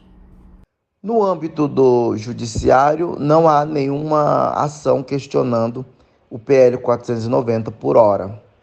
Até porque existe uma jurisprudência muito consolidada do Supremo Tribunal Federal que indica a impossibilidade desse controle prévio, a não ser casos excepcionais, como no caso de mandado de segurança parlamentar, sendo impetrado por um parlamentar, diante de um vício formal, o que nós temos é uma articulação muito forte ainda, por conta que o projeto será levado ainda ao plenário e, posteriormente, sendo aprovado, ele será encaminhado ao Senado Federal. No Senado, nós acreditamos que, tendo em vista a composição e o perfil dos parlamentares, nós tenhamos maior condições de incidência e diálogo junto aos senadores. É claro que isso, depois que for aprovado, aí sim abrirá espaço para um possível questionamento judicial direto no Supremo Tribunal Federal por meio de uma ação direta de inconstitucionalidade. Então a PIB vem acompanhando isso com muita presteza, com muito cuidado e levando aos parlamentares os argumentos que nós entendemos que são mais coerentes com o texto constitucional. É claro também que o julgamento do recurso extraordinário, que está com repercussão geral reconhecida no dia 25 de agosto, deve influenciar bastante o parlamento brasileiro. Se naquela assentada de julgamento o plenário do STF considerar o marco temporal como inconstitucional, esse projeto de lei ele é natimorto, Mesmo ele estando na Câmara ou no Senado, vai ser já um pronunciamento do plenário do Supremo Tribunal Federal, já em relação à principal tese articulada pela bancada ruralista por meio desse PL 490, que é o marco temporal. Então, estamos acompanhando tanto essas movimentações e tramitações no âmbito do Legislativo e do Judiciário, e nós teremos maior clareza após o julgamento do dia 25 de agosto, no Supremo Tribunal Federal. Nós vimos durante o processo de votação desse projeto na CCJ da Câmara, Luiz Eloy, a polícia reprimindo com enorme violência as manifestações contrárias dos indígenas que estiveram em frente ao parlamento. Só que nunca mais se falou a respeito disso. Como é que ficou o estado de saúde desses indígenas? Houve algum tipo de representação contra esses policiais?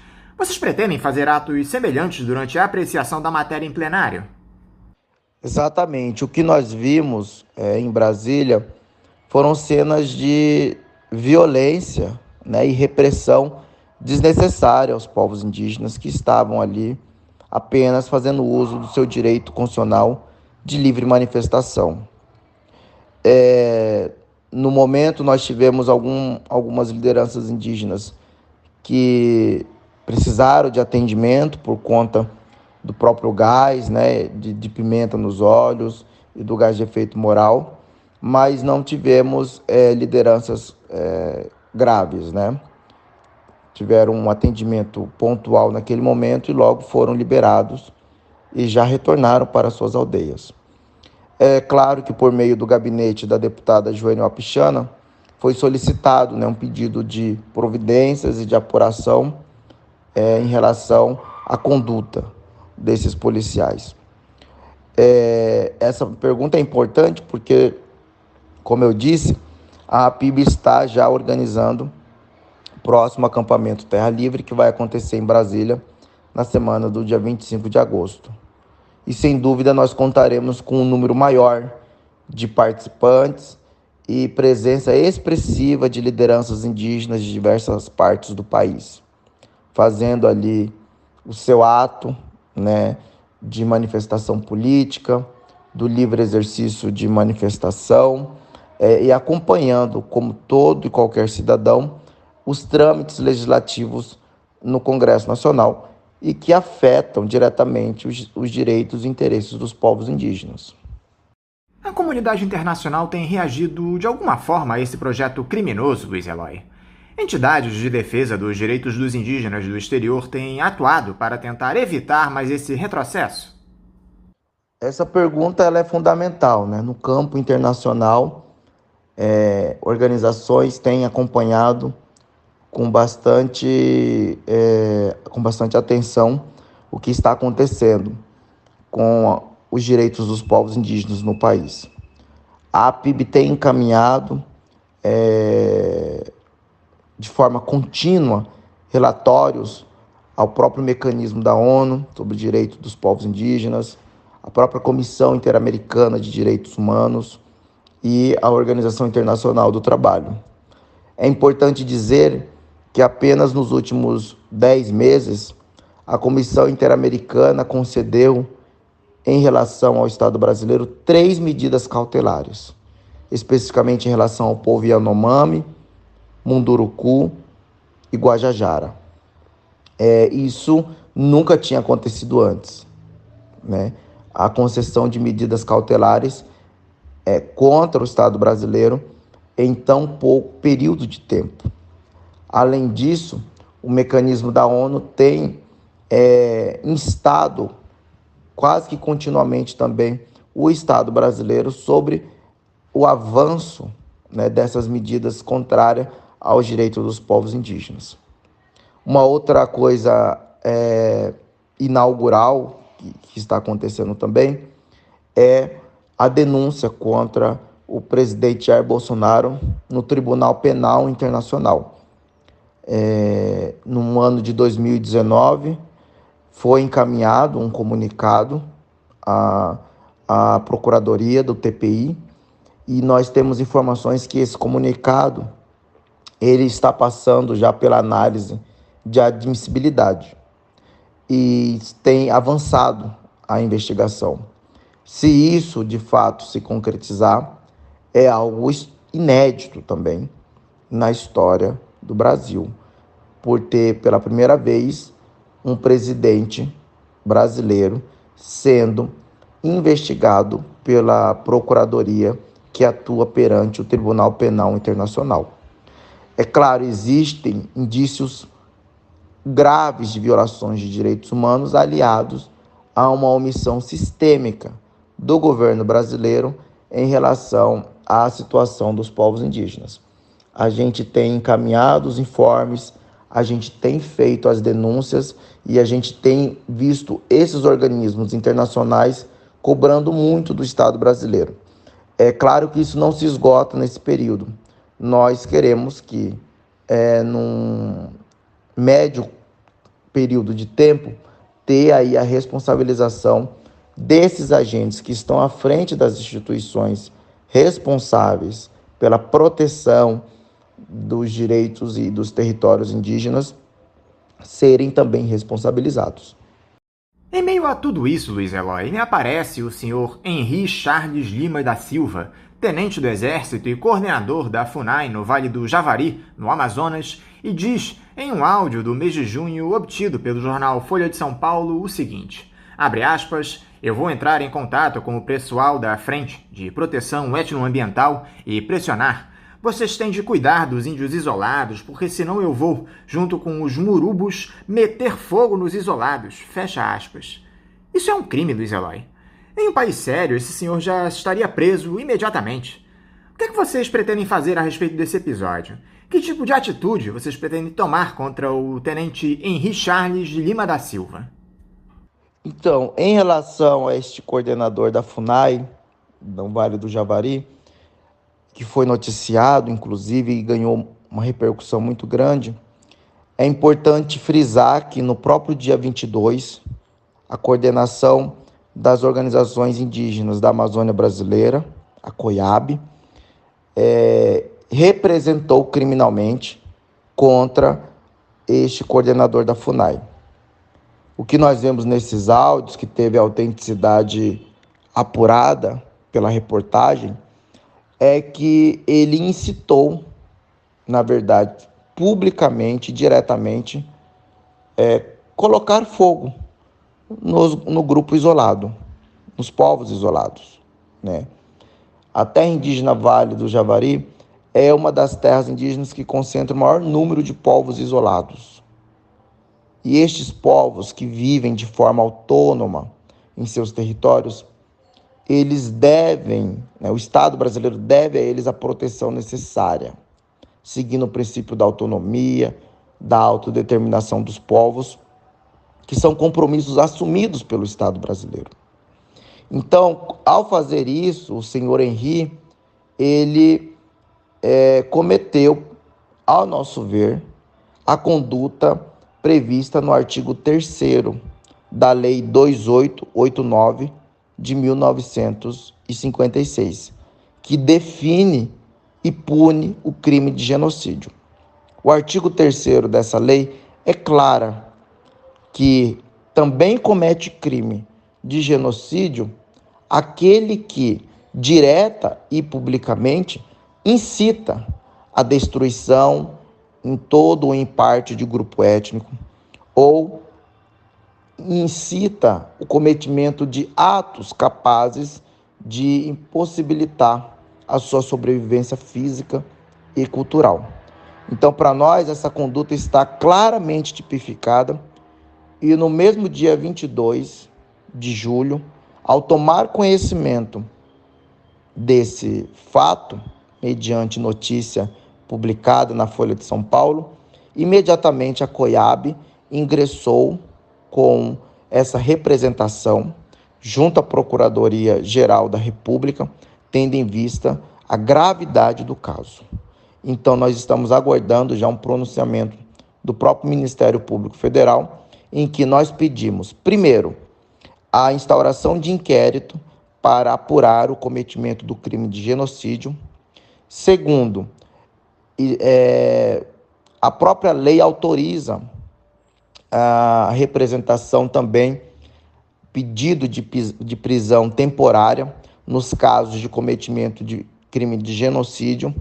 E terceiro, nós pedimos também o afastamento imediato desse servidor, tendo em vista que ele está atuando na contramão das atribuições da Fundação Nacional do Índio. Ou seja, ele sequer deveria estar ocupando esse cargo, que é um cargo de quem deve proteger os povos indígenas, e não de alguém que quer botar fogo nos indígenas. Uma notícia que me chamou muito a atenção, Luiz Eloy, foi essa de que no primeiro semestre do ano, a FUNAI usou menos de 1% do valor destinado ao combate ao coronavírus. O governo federal disponibilizou pouco mais de 41 milhões de reais para debelar a Covid-19 nas comunidades indígenas, mas foram utilizados apenas R$ 383 mil. É um escárnio esse tipo de informação, Luiz Eloy. Vocês têm cobrado a FUNAI a respeito disso? Para onde está indo o restante do valor não empregado no combate à pandemia? Isso é uma constatação que a PIB fez no próprio âmbito da ADPF 709, que está tramitando no Supremo Tribunal Federal. Aliás, demorou 10 meses para o governo apresentar um plano de monitoramento e enfrentamento à Covid-19 nas terras indígenas, condizentes com critérios mínimos, avaliados pelos especialistas da Fiocruz. E nesse plano, nós vimos a deficiência clara da FUNAI em lidar com o avanço do vírus nas terras indígenas. É muito preocupante, porque nós estamos denunciando isso há muito tempo. Enquanto o vírus avançava sobre os territórios indígenas, o atual presidente da FUNAI, delegado Marcelo Xavier, se preocupava em baixar instruções normativas, por exemplo, para facilitar a grilagem de terra indígena, ou para beneficiar madeireiros, garimpeiros e arrendatários de terras indígenas, invasores. Então, nós tínhamos já percebido como a FUNAI tem atuado na contramão da política indigenista que foi desenhada a partir do texto constitucional para a proteção dos povos indígenas. Isso também foi notado no último mês, quando várias lideranças solicitaram audiência com o presidente da FUNAI e não foram recebidos. Um caso muito grave é o caso das lideranças Munduruku, que estão em conflito diário com os garimpeiros no Pará, viajaram para Brasília escoltados pela Polícia Federal, escolta essa que foi deferida depois de um pedido feito à Justiça Federal, porque existia uma denúncia gravíssima de que o ônibus das lideranças poderiam ser atacados por garimpeiros na rodovia. Então, a Justiça Federal, entendendo a gravidade do caso, determinou essa escolta e depois de 46 horas de viagem até Brasília, os indígenas tiveram que esperar 3 dias no sol e solicitando a reunião com o presidente da FUNAI. Isso é grave, porque nós vemos o presidente da FUNAI recebendo, por exemplo, pessoas ligadas ao garimpo, pessoas ligadas a madeireiras, pessoas ligadas a invasores de terras indígenas, mas não quer receber os indígenas, que se dirigem até Brasília justamente para apresentar as suas reivindicações. Então, o atual cenário da política indigenista brasileira é sem precedentes. E o atual papel desenvolvido pela FUNAI também. Talvez nós só tivemos um contexto nesse mesmos moldes na época da ditadura militar, ainda quando existia o Serviço de Proteção ao Índio, ao SPI, que foi extinto naquela época, justamente porque tinha fugido das suas atribuições e estava atuando totalmente na contramão dos interesses dos povos indígenas. Então, a FUNAI não pode perder de vista que a sua razão de ser é os povos indígenas. E ela foi criada e desenhada para a proteção desses povos. Luiz Eloy Terena, mais uma vez, muito obrigado por você conversar conosco aqui no programa. Eu quero te desejar um ótimo dia de trabalho e deixar aqui o meu abraço. Eu que agradeço mais uma vez ao programa Faixa Livre por este convite, por ter esse espaço aberto para nós, enquanto representante dos povos indígenas, estar sempre trazendo as nossas mensagens. Então, um forte abraço a todos os ouvintes e que tenhamos uma ótima semana. Conversamos aqui com um advogado da Articulação dos Povos Indígenas do Brasil, a APIB, doutor em Antropologia Social, com pós-doutorado na Escola de Estudos Avançados em Ciências Sociais na França, Luiz Eloy Terena. Vamos agora a mais um intervalo, voltaremos já já. Voltamos a apresentar Faixa Livre. Estamos de volta, ouvintes. A pandemia de Covid-19, potencializada pela irresponsabilidade desse genocida chamado Jair Bolsonaro, tem levado a inúmeras perdas no nosso país. E na última quinta-feira, o Brasil perdeu um de seus maiores estudiosos e pensadores, o filósofo e professor titular aposentado de Filosofia e Ética no Instituto de Filosofia e Ciências Humanas da Universidade de Campinas, a Unicamp, Roberto Romano. Comentarista histórico aqui do Faixa Livre, Romano estava internado desde o dia 11 de junho no Instituto do Coração do Hospital das Clínicas da Faculdade de Medicina da USP, o INCOR, em São Paulo, e não resistiu às complicações da doença. Uma figura doce, educada, com análises sempre muito precisas a respeito da realidade do nosso país, sua crítica afiada e ácida, sempre indo direto ao ponto na busca por um Brasil mais justo, sem meias palavras e com um conhecimento invejável das relações humanas. Romano deixa um legado intangível e nós queremos homenageá-lo no programa de hoje, repetindo a sua última participação aqui no Faixa Livre, que foi ao ar no dia 19 de maio último. Fica aqui a nossa homenagem a esse grande brasileiro que foi Roberto Romano e nossas condolências a amigos e familiares do professor da Unicamp. Fiquem agora com a entrevista de Roberto Romano. Roberto Romano, bom dia. Bom dia a você e a todos os ouvintes do Faixa Livre. Esperemos mesmo que a cada dia se torne melhor para essa triste terra brasileira. Romano, muito obrigado por o senhor estar aqui conosco no Faixa Livre. Romano, eu quero começar tratando de uma importante iniciativa que partiu de uma série de professores universitários e juristas renomados, um documento que teve o senhor como um dos subscritores encaminhado ao Supremo Tribunal Federal, pedindo para que o presidente Jair Bolsonaro seja declarado incapaz de presidir o país, com seu consequente afastamento do cargo máximo da República. Além do senhor, assinaram o documento os professores Renato Janine Ribeiro, ex-ministro da Educação, Pedro Dalari, José Geraldo de Souza Júnior, além dos advogados Alberto Toron, Fábio Gaspar e Alfredo Atier, presidente da Academia Paulista de Direito.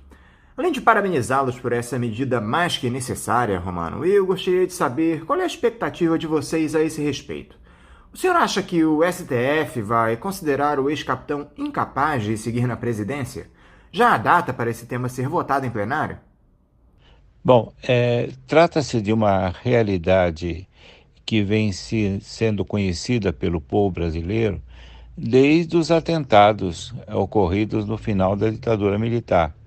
Essa pessoa sempre mostrou desequilíbrio psicológico, fanatismo, ausência de simpatia pelo sofrimento alheio e, na verdade, só se aproveitou da onda antipetista, aliás, promovida por setores do judiciário, como o caso da Lava Jato, que retirou Luiz Inácio da Silva do páreo da última eleição presidencial. Então, me parece que essa situação de uma inconsistência psicológica precisa ser analisada pelo judiciário na sua mais alta instância. Não sabemos qual decisão tomará o STF e se o relator, ministro Gilmar Mendes, vai acolher essa nossa petição. No entanto, achamos que era importante fazê-la para que efetivamente se discuta cada vez mais a incapacidade moral, ética e psicológica de uma pessoa que sorri, que ri, que debocha de 400 mil compatriotas mortos e que deveriam estar sob sua proteção. Vejamos o que o futuro nos indica nesse caso. Na petição, vocês, autores, ressaltam que não estão imputando crimes a Bolsonaro. Abre aspas, não se trata, sublinhamos, de julgamento por crime de responsabilidade ou por crime comum, casos previstos na Constituição, fecha aspas, diz o texto. Abre aspas, não o acusamos de crimes, sequer o acusamos. Estamos observando apenas que ele não pode exercer e, de fato, não está exercendo devidamente o cargo no qual foi empossado, fecha aspas. Que tipo de iniciativa ou falta dela evidencia a incapacidade do Jair Bolsonaro exercer o cargo de presidente da República, Romano? Veja, não se trata de um pedido apenas que existe para o afastamento de Jair Bolsonaro. Na Câmara dos Deputados estão depositados centenas quase já de pedidos de impeachment, ignorados de maneira dolosa pela presidência da Câmara, na época de Rodrigo Maia e agora de Lira. Também no próprio STF você tem vários pedidos de afastamento do presidente. O que ocorre nesse caso é que nós estamos solicitando algo que é prévio e que deveria já ter sido feito quando esse senhor era candidato, não é? Que é o fato dele não assumir uma atitude psicologicamente correta no sentido de atender ao outro. Ele perdeu a dimensão do outro. Ele só dialoga com aqueles que dizem amém e que o louvam e recusa terminantemente o debate, inclusive negando continuamente as próprias instituições de direito nacional. Ele tomou atitudes que são tremendamente delirantes, eu diria, quando recusou, por exemplo, a vacina da Coronavac, né, dizendo que se tratava de uma vacina chinesa ou a vacina do Dória. E protagonizou aquele espetáculo absolutamente melancólico e tragicômico, né, do senhor Pazuello, general do Exército, dizendo que ele obedece às ordens de uma pessoa que não tem a mínima condição e saber médico, por exemplo, para proibir uma vacina. Então, esse ponto me parece importante. Nós estamos numa crise econômica, numa crise social, numa crise política enorme e tendo alguém que dança e que se exibe em motos em alta velocidade, infringindo inclusive as leis de trânsito, sem a mínima percepção do papel absolutamente ridículo que ele está exercitando. Então, trata-se de um comportamento que é tipificado na ciência da psicologia, nos tratados de psicanálise e que, portanto, exigem algo que é importante no caso do STF, que é exercitar o seu poder de curatela sobre as personalidades que ocupam cargos no poder nacional. No caso, por exemplo, do artigo 37, todos os itens daquele artigo são recusados, negados e ridicularizados pelo presidente da República. Então, chegamos à hora de definir contra ele esse tipo de comportamento que é anterior aos crimes, que é anterior aos ilícitos, não é? Quanto aos ilícitos e aos demais comportamentos, evidentemente, eles não serão prejudicados por essa petição ou pela decisão do STF. Romano, a grande verdade é que já passou da hora de as instituições tomarem uma iniciativa para impedir esse morticínio que está colocado no nosso país. Um presidente absolutamente inepto, que está à disposição do capital hegemônico, envolvido com uma série de ilícitos, suspeito de ligações com grupos milicianos. Por que essa inação das instituições com quase 2 anos e meio de desastre que é esse governo, Romano? Mais de 1 ano de pandemia que já matou mais de 440 mil brasileiros, muito por conta da irresponsabilidade do chefe do executivo. Veja, nós temos situações que são de ordem mundial, mas nós temos situações que são de ordem brasileira, de ordem nacional. Um dos pontos dessa permanência desse tipo de governo e desse tipo de governante encontra-se na Avenida Paulista de São Paulo, na Federação das Indústrias de São Paulo. encontra-se também no gabinete da ministra da Agricultura, com suas ligações com os agricultores, entre aspas, né? Aqueles que trabalham no agronegócio e que têm imensos lucros ainda e que recebem anistia pelo trabalho escravo e tudo mais. Então, veja, é uma realidade que sempre existiu no Brasil, mas que agora foi piorada. Essa hegemonia inconteste de setores empresariais que vivem, como dizia Delfim Neto, de sugar o seio do governo, né? São parasitas que têm privilégios de ordem fiscal, que têm todo tipo de abertura para o seu exercício, que desmatam a natureza, a Amazônia e tudo mais. Então, são esses setores aí que estão sustentando. E outra ponta do iceberg, outra ponta do chifre do diabo, como diria um frei dominicano que sofreu muito com a ditadura de 64, foi João Batista, que criou a Unilabor, que foi fechada no período Castelo Branco, era uma empresa comunitária que desafiava os princípios do capitalismo.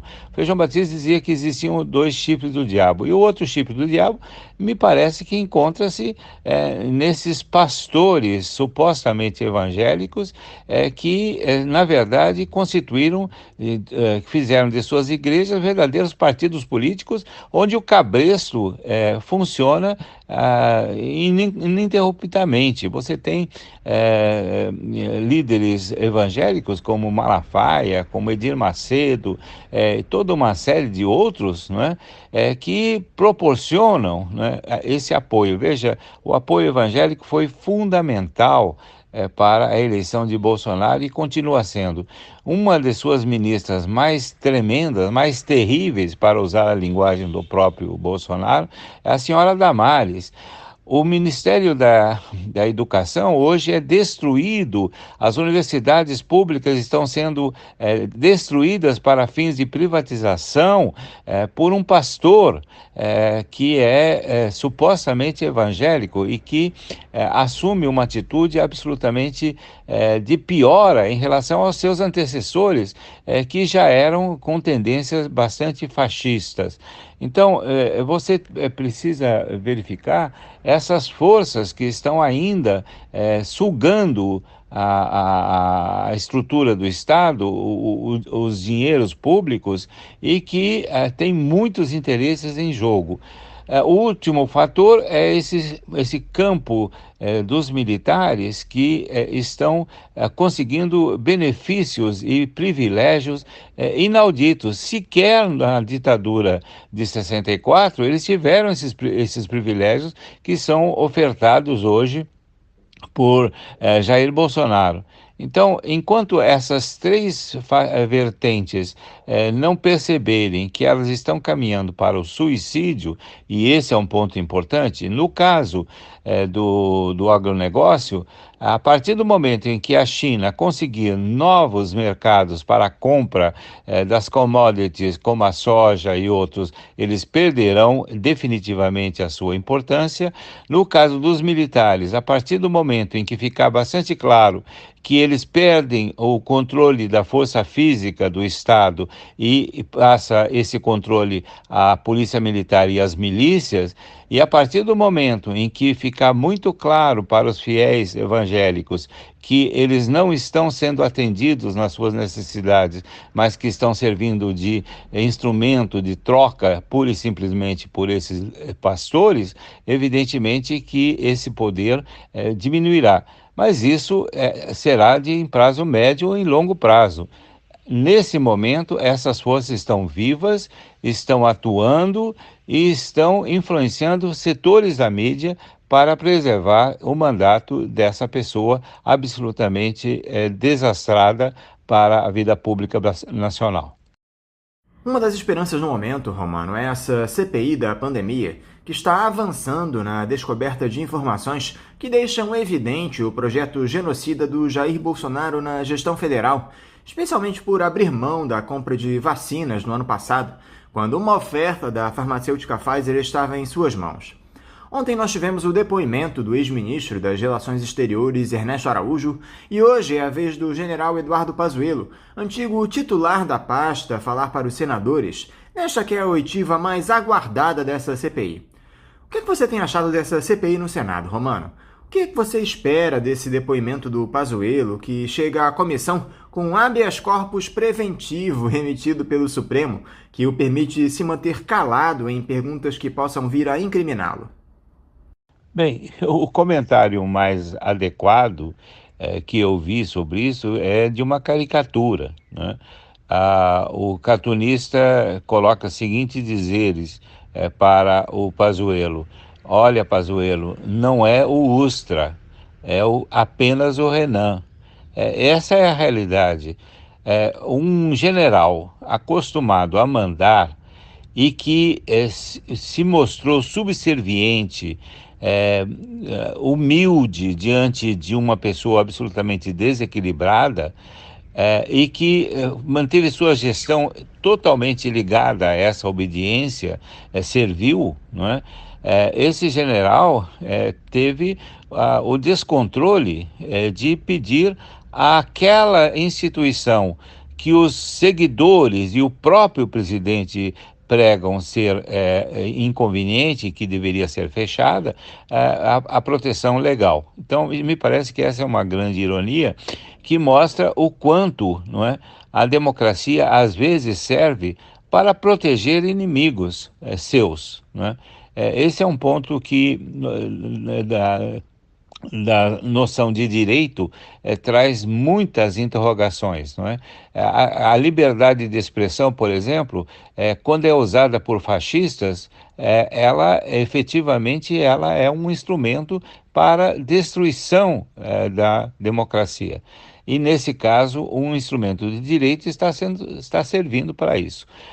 Existem aquelas pessoas que acham que o próprio silêncio de Pazuello será um silêncio comprometedor. Mas, no entanto, veja, para fins do direito, o silêncio não conta. O que contam são as palavras e os atos. Vejamos se aqueles setores que estão dominando a CPI no momento, né? Eu digo no momento porque em termos políticos nunca se sabe o que vai acontecer no dia de amanhã, se eles conseguirão arrancar desse general, não é? Dados e informações que levem a definir melhor o papel do presidente da República e de seus filhos, sobretudo o senhor Carlos Bolsonaro, nesse episódio que, sem nenhuma dúvida, tem tintas de genocídio, de luta contra as vacinas no Brasil. É preciso ter muito cuidado para não soltar rojões com a derrota do inimigo antes da festa. É preciso ter conhecimento do que vai acontecer. Me parece que nessa audiência de Pazuello, não é, será necessário muita agudez de espírito, muita capacidade de discernimento e também muita prudência daqueles membros democráticos que estão na CPI. Porque, evidentemente, os representantes do governo utilizarão de todo tipo de retórica ruim para desacreditar, não o Pazuello, porque esse já está desacreditado, mas a própria CPI, o relator e o presidente. É isso que me parece que nós devemos estar atentos nesse momento. E essa possibilidade de a CPI avançar sobre o vereador Carlos Bolsonaro, filho do presidente Romano? Os parlamentares estão cogitando convocar o 02 para dar seu depoimento pelo fato de ele ter participado das negociações por vacinas, especialmente a da Pfizer. Cogita-se até pedir a quebra do sigilo bancário do Carlos Bolsonaro. Como é que o ex-capitão vai reagir se a comissão mirar no filho dele, Romano? Sempre que um filho de Bolsonaro aparece quase nas páginas policiais, ele ameaça a democracia, ele ameaça a população, ele ameaça. Aliás, a ameaça é algo a que ele se acostumou desde o episódio do atentado durante o final da ditadura, e que, por milagre político ou por conivência, ele escapou da pena de expulsão sumária do Exército, ou mesmo de internação por ausência de condições psicológicas normais. É claro que, volto a insistir, se a CPI avançar nessa figura absolutamente tremenda desse menino, Carlos Bolsonaro, que é notoriamente um dos líderes da propaganda autoritária que emana do Palácio do Planalto, evidentemente que a reação de pessoal de Bolsonaro será violenta. O que nós precisamos saber é se aquelas forças a que eu me referi, não é? Os setores econômicos, o setor militar e o setor evangélico, se eles estão dispostos a comprar essa briga pessoal de Jair Bolsonaro. Me parece que é muito complicado. Aliás, me parece que em vez de se abrir o sigilo bancário de Carlos Bolsonaro, o sigilo telefônico é importante, né? O que ele tem feito a partir do chamado gabinete de ódio, que pessoas, que grupos ele agencia, que tipo de notícia ele passa, isso tudo me parece mais importante nesse caso da pandemia, porque é dali que surgiram, não é, as propagandas de ordem absolutamente irresponsável relativa, por exemplo, ao tratamento precoce e outras sandices pregadas pelo próprio presidente da República. Eu não tenho força para sugerir, mas me parece que se existe um sigilo que deveria ser aberto, não é tanto o sigilo bancário, mas, sobretudo, o sigilo telefônico dessa pessoa que é um Rasputin carioca na corte de Jair Bolsonaro. Agora, as tenebrosas transações do Palácio do Planalto, Romano, seguem com aquele escândalo do chamado orçamento paralelo, o tratoraço, onde o governo liberava verbas para emendas parlamentares da base aliada para investimentos fundamentalmente na compra de equipamentos agrícolas. Como o senhor observa mais esse episódio absurdo protagonizado pelo ex-capitão, Romano? Isso tem potencial para trazer maiores problemas para o Jair Bolsonaro, na sua opinião? Aí é preciso ter uma visão bastante realista do Estado Nacional Brasileiro, né? Essa teratologia que aparece sob o signo do tratoraço e do orçamento secreto é alguma coisa que mina as relações da Federação Brasileira desde o século passado, eu diria, desde do Império, no relacionamento do centro do poder com as províncias, as periferias. Você tem uma superconcentração no campo central. Esse imperador republicano, entre aspas, ele tem superpoderes, mas ele tem pés de barro, ele precisa ter apoio regional e dos municípios.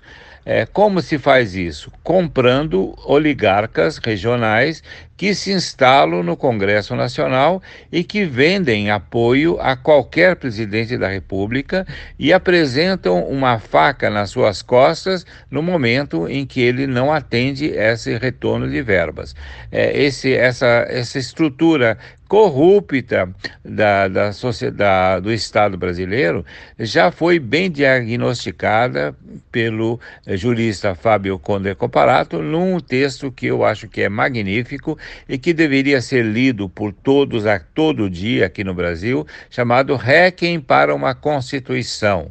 não é? Nesse momento você tem, então, um retrato desse adoecido processo federativo brasileiro, onde efetivamente o toma lá da cá é fundamental. O governo central arranca dos municípios os seus impostos, não os devolve e só os devolve na base das negociações, das nebulosas transações no Congresso Nacional, venda e compra.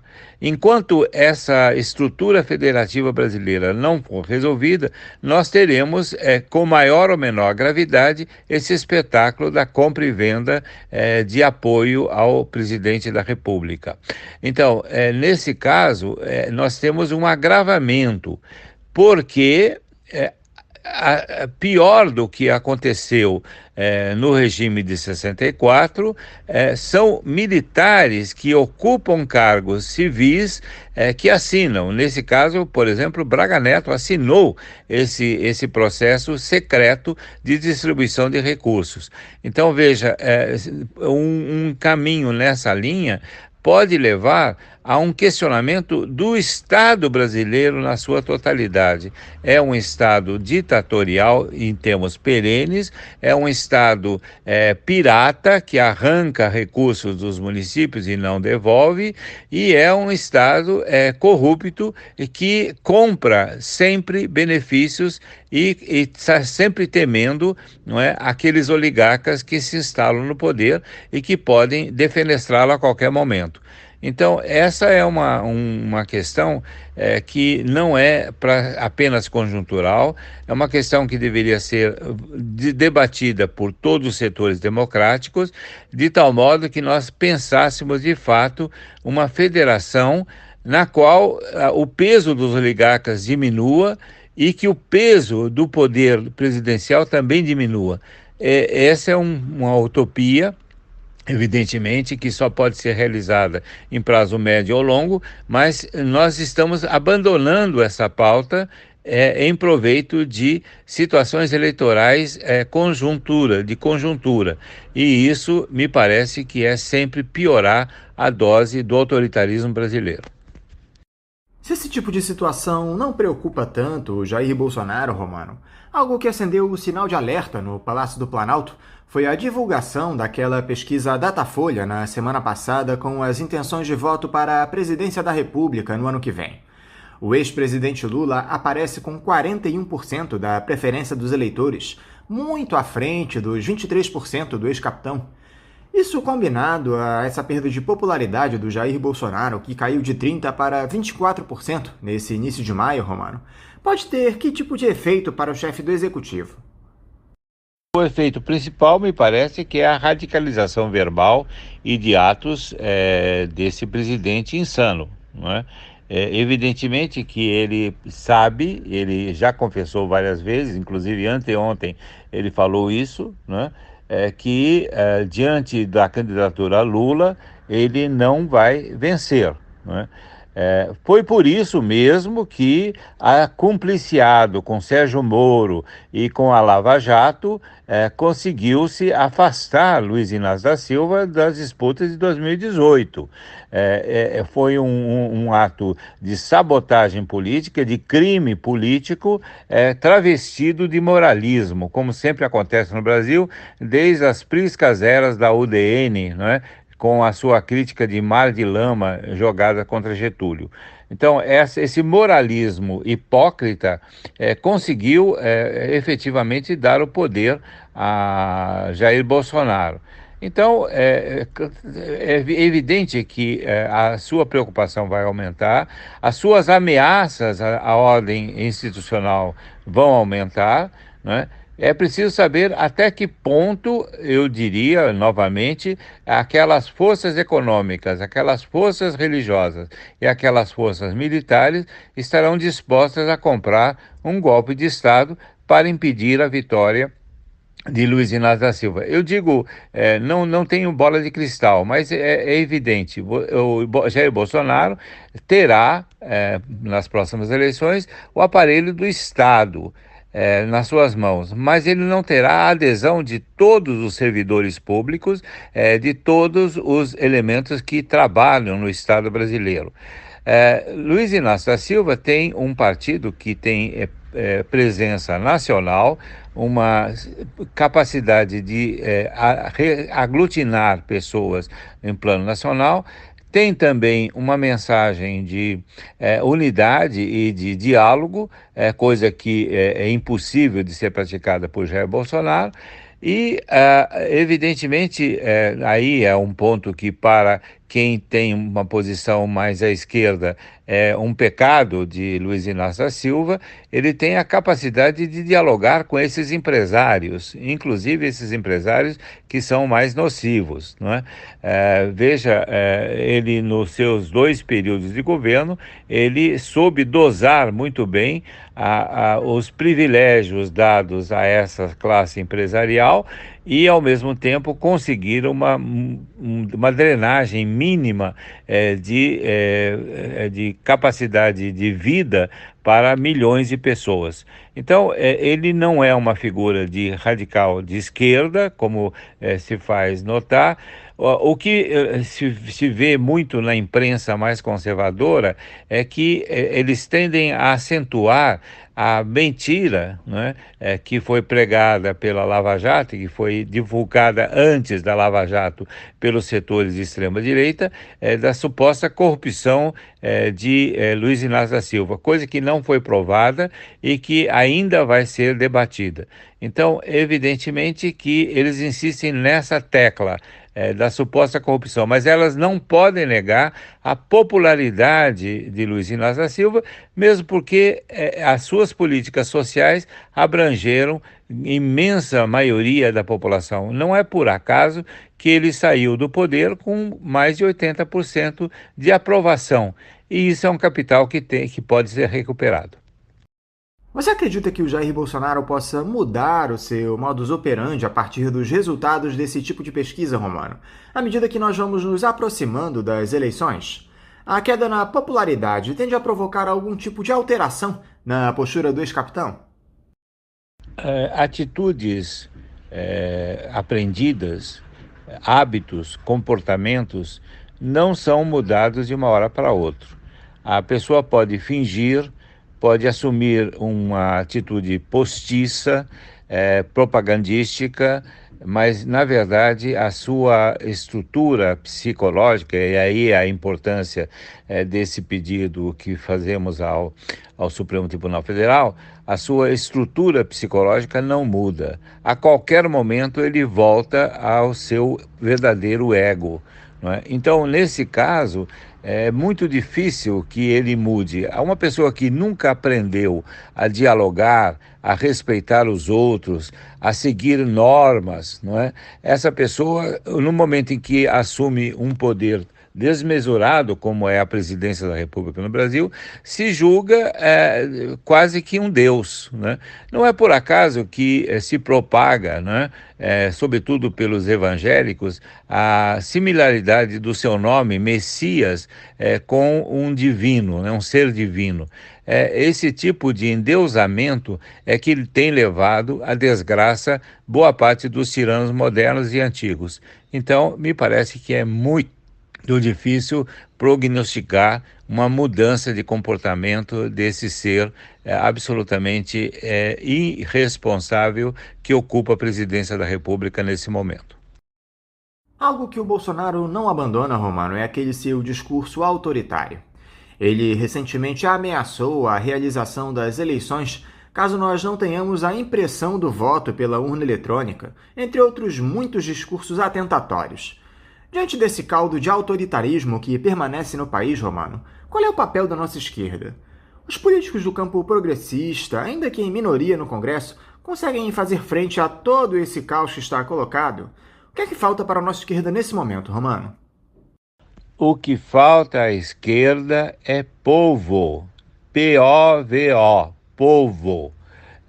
Enquanto a esquerda operar nos palácios, nos gabinetes, nas redações, não é, ela estará em minoria, porque esses instrumentos de poder mobilizados por Jair Bolsonaro, por exemplo, esse segmento evangélico que congrega milhões de pessoas obedientes às lideranças dos pastores, não é, e de muitos padres católicos, sejamos bem claros, não é, enquanto a esquerda ficar nesse patamar, apenas nos laboratórios da universidade, nas bibliotecas das universidades, evidentemente, pouca força ela terá. Então, está na hora de um programa amplo de ida às populações, de debate que resultem, não é, em manifestações físicas nas ruas, que resultem em adesões às teses progressistas e democráticas. Enquanto isso não ocorrer, me parece que nós estaremos enxugando o gelo com toalha quente. É isso que me parece o grande problema das esquerdas e das oposições democráticas no Brasil. Roberto Romano, mais uma vez, muito obrigado por esse diálogo conosco aqui no Faixa Livre. Eu quero desejar um ótimo dia de trabalho para o senhor e um forte abraço. Muito obrigado e desejo a todos vocês, a você, a Dona Celeste, ao Paulo Passarinho, a todos que operam no Faixa Livre e a todos os seus ouvintes, esperança e alegria, porque são únicas forças que nos permitem enfrentar esse mar de tristeza que invadiu o Brasil desde 2018. Bom dia e até logo. Essa foi a última entrevista que o professor Roberto Romano concedeu a nós aqui no Faixa Livre. Fica aqui essa nossa homenagem a essa grande figura que o nosso Brasil perdeu na última quinta-feira. E nós vamos encerrando o programa de hoje. Até amanhã.